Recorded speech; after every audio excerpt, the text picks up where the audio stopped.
anisan'ny asan'io laboratoire mobile izay a ny mijery fatrany station eny amin'ny station fa ankoatran'izay ny pompe dia tena réglé mihitsy ary tena miarahana miasa amin'ny service météorologie légale ny service météorologie légale mivezivezy eny amin'ny station Jovena i contrôle le ny fatrana avoakan'ny pompier le teny hoe mangalatra pompiste iny zany araka veloko foranay any io ny antony anasivanay amin'ny service client mba ianonay any etaetan'ny client fa tsindriko tsara ny réclamation rehetra tonga aty amin'ny Jovena dia tsy maintsy traité infiltration na rano zay manokana ny asa ty jauge électronique ty hoe iteny amin'ny gérant tout de suite hoe misy alarme fa tokony ao amin'ny cuve zao izy zany tena identifié par cuve mihitsy izy zao misy cuve anankiray nanaovantsika simulation any amin'ny station misy cuve anankidimy na enina dia teny izy hoe amin'ny cuve numéro 1 misy rano ajanona tout de suite et surtout am'izao période pluie zao ankoatran'izay nefany misy ihany koa le zavatra nataonay teo resaka testana amin'ny alalan'ny patao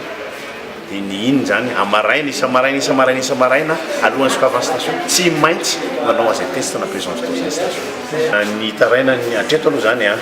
ny anisan'ny tarainan'ny mpanjifa ohatra ny fandraisana eny amin'ny station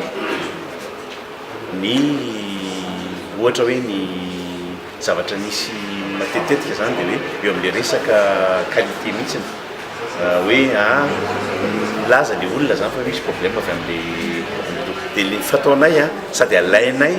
ny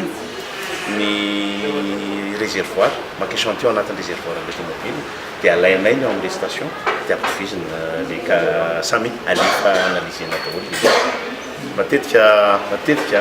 mitovy ihany le izy avy eo zany hoe ndraindray tsy carburant mahatonga le olana ny automobile fa za mety olana hafa hatreto aloha mbola tsy manana hoe isan-jato zay ny fitarainan'ny qualité fa tena afaka miteny zay mbola kely dia kely mbola latsaky ny ohatra faingona isan-jato aloha ny réclamation amina qualité olona ray amin'ny telo no safidy Jovena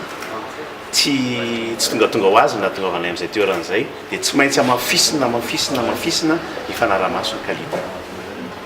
raha kan Jovena manokana araka teneko teo zay manana service client zany afaka iatsonareo raha sanatrika ny solana reo fitaovana rehetra napetrakay